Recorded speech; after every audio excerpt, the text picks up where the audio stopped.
আদিবাসী মহাশয়া, উপস্থিত আমার রাজনীতি অভিভাবক তথা কাজীগ্রাম অঞ্চলের প্রধান মাননীয় শ্রী সত্যজিৎ চৌধুরী মহাশয় এবং উপস্থিত বিনোদপুর অঞ্চলের প্রধান উপপ্রধান এবং সকল পঞ্চায়েত সদস্য এবং যার কথা না বললেই আমার বক্তব্য অস্ফুটিত থাকবে, তিনি হচ্ছেন political party of the leader, leader of the our heart. তিনি শুধু রাজনৈতিক নেতা নন, তিনি আমাদের হৃদয়ের নেতা, ইংলিশ বাজারের বিধায়ক তথা আমাদের কাছের মানুষ, কাজের মানুষ মাননীয় নীলরঞ্জন ঘোষ মহাশয় এবং উপস্থিত যারা তৃণমূল কংগ্রেসের ঘনিষ্ঠ সৈনিক, যারা এই তৃণমূল কংগ্রেসের দলের সম্পদ, তাদেরকে আমি আমার পক্ষ থেকে সকলকে জাতীয়তাবাদের সবুজ অভিনন্দন জানাই। আজকে বঙ্গভূমি যাত্রায় আপনাদের দুয়ারে দুয়ারে আপনাদের বিধায়ককে আপনারা পাশে পেয়েছেন। আমরা কোনোদিন ভাবতে পারিনি যে আমাদের বিধায়ক আপনাদের দুয়ারে দুয়ারে কিংবা আমাদের দুয়ারে দুয়ারে আসবে, কিন্তু মমতা বন্দ্যোপাধ্যায় বাংলার অগ্নিকন্যা কিন্তু আপনাদের বিধায়ককে আপনাদের বাড়ির দুয়ারে দুয়ারে পাঠিয়েছে। আমরা দেখেছি যে আজকে কেন্দ্রের যে সরকার সাম্প্রদায়িক দল, যারা ধর্মের সংস্কৃতি দিয়ে যারা বাংলাকে দ্বিখণ্ডিত করতে চায়, যারা বাংলাকে দ্বিখণ্ডিত করা নির্লজ্জ পরিকল্পনা করে, তারা জানে না মমতা বন্দ্যোপাধ্যায়ের দৃঢ়তা তাগিদ সম্বন্ধে। মমতা বন্দ্যোপাধ্যায় বলেছেন, আমি জীবন দিতে রাজি, এমনকি ক্ষমতা দিতে প্রস্তুত, কিন্তু আমার শরীরে রক্ত থাকতে পর্যন্ত আমি কিন্তু বাংলা ভাগ হতে দেব না। আজকে আপনারা বন্ধু জানেন যে কোভিডের সময় আমাদের সরকার বাংলার অগ্নিকন্যা মমতা বন্দ্যোপাধ্যায় বহু কাজ করেছেন এবং আপনাদেরকে প্রত্যেকটা বাড়ি বাড়ি আজকে আমি নির্বাচনকে বলে যাচ্ছি, যদি কোনো বাড়িতে বাংলার অগ্নিকন্যা মমতা বন্দ্যোপাধ্যায় তথা তৃণমূল সরকার যদি উন্নয়ন না পৌঁছে থাকে, আমি বলে যাচ্ছি ভোট চাইতে আসবো না। আপনারা একটা বাড়ি প্রমাণ করে দিন। আমরা আমাদের কর্মীদেরকে একটাই কথা বলবো যে আমরা আমাদেরকে আমিত্ব বিসর্জন করতে হবে, আমরাই বিশ্বাস করতে হবে।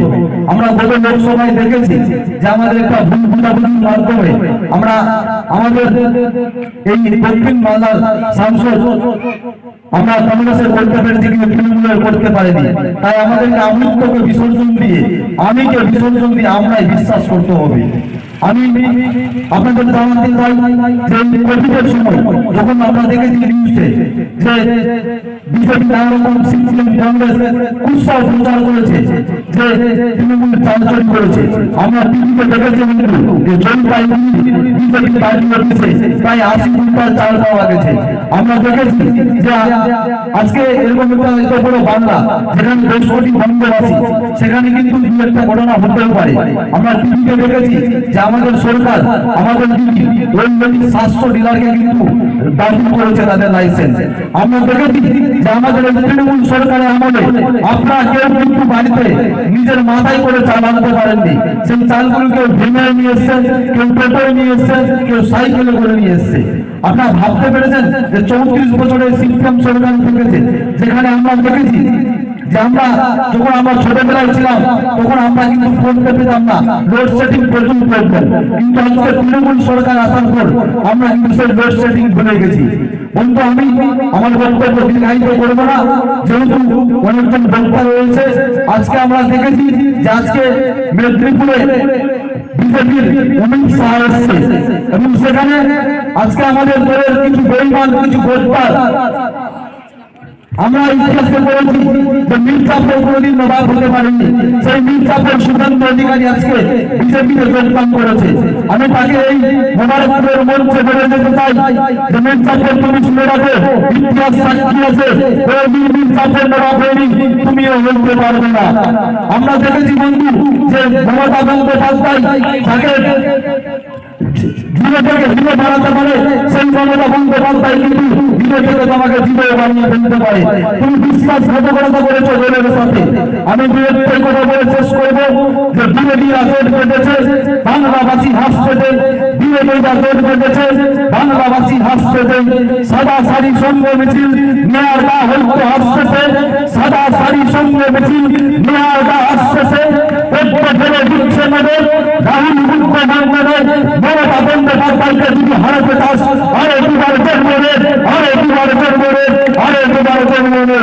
আমরা বন্ধু লোকসভাতে 2019 আজকে বলে যায় পরিমাণ ভোটদান, যার জন্য আমরা কিন্তু আমাদের 19-এ 22টা সিট পেতে হয়েছে। তাই আজকে বলে যায় যে 19-তে 22, 2021-তে 222 করে আবার তৃতীয়বারের জন্য বাংলার দুই কন্যা সেই সাদা হাওয়াই চপ্পল পরা মেয়েটাকে আমরা আবার তৃতীয়বারের জন্য কিন্তু নবান্নে বসাবো। আমরা বিধির বিধান স্পষ্ট বন্ধু, আমরা তৃতীয়বারের জন্য ক্ষমতায় আসছি। এই পঞ্চাশটা শুধু সে আমাদের 225 থেকে 240 হবে না 200 হবে। আমরা বলেছি সেগুলো অভিষেক ব্যানার্জি বাংলার যুবরাজ বলেছে আমরা 225-এর বেশি আসন নিয়ে তৃণমূল কংগ্রেসের ক্ষমতায় আসবো। অমিত শাহকে বলি, অমিত শাহের মাথায় মাত্র বন্ধু 7-8টা চুল রয়েছে। আমি বলেছি আমার দেবাংশু যিনি সর্বভারতীয় তৃণমূল কংগ্রেসের মুখপাত্র, তিনি বলেছেন অমিত শাহের মাথায় আছে 7-8টা চুল, 21 সালে সেটা দিয়েও বোঝাবে জবাব। আজকে বিজেপি অনেক ধমক চমক দেখাচ্ছে। আমি বলে যাই বিজেপিদেরকে যে যখন 1998 সালে দল গঠন হওয়ার পর 2013 সালে যখন তৃণমূল কংগ্রেসের পতাকা কাঁধে নিয়েছিলাম, মাকে বলেছিলাম মা তুমি ভালো থেকো, আমি মমতা ব্যানার্জির আদর্শে দল করতে চাই। বাবাকে বলেছিলাম বাবা তুমি ভালো থেকো, আমি মমতা বন্দ্যোপাধ্যায়ের সেই তালিম ঘরের বস্তির মেয়েটার পিছনে আমি দল করতে যাচ্ছি। বাবাকে বলেছিলাম বাবা বাড়িতে যদি কোনো সাদা কাপড় থাকে সেই সাদা কাপড় দাও, আমি সেই সাদা কাপড় মাথায় বেঁধে দল করতে চাইছি। সেই সাদা কাপড় কিন্তু বন্ধু কোনো সাধারণ কাপড় ছিল না, সেই সাদা কাপড় ছিল কাপড়ের তুল্য, কাপড়ের তুল্য। আজ বিজেপি আমাদের ধমক দেখাচ্ছে, তোমরা ধমকালে আমরা চমকাতে জানি, তোমরা চমকালে আমরা গর্জাতে জানি, আমরা গর্জালে তোমরা বর্ষাতে জানি। আমরা মমতা ব্যানার্জির সৈনিক, আমাদের নেতা কোনো অধীর রঞ্জন চৌধুরী নেই, আমাদের নেতা কোনো দিলীপ ঘোষ নেই, আমাদের নেতা দীর্ঘ 34 বছরের বাম সুস্থ নেই, বিনাশকারী অগ্নিকন্যা মমতা বন্দ্যোপাধ্যায়। জয় হিন্দ, জয় বাংলা, বন্দে মাতরম, তৃণমূল কংগ্রেস জিন্দাবাদ, মমতা বন্দ্যোপাধ্যায় জিন্দাবাদ, নিয়ার ঘোষ জিন্দাবাদ। ধন্যবাদ।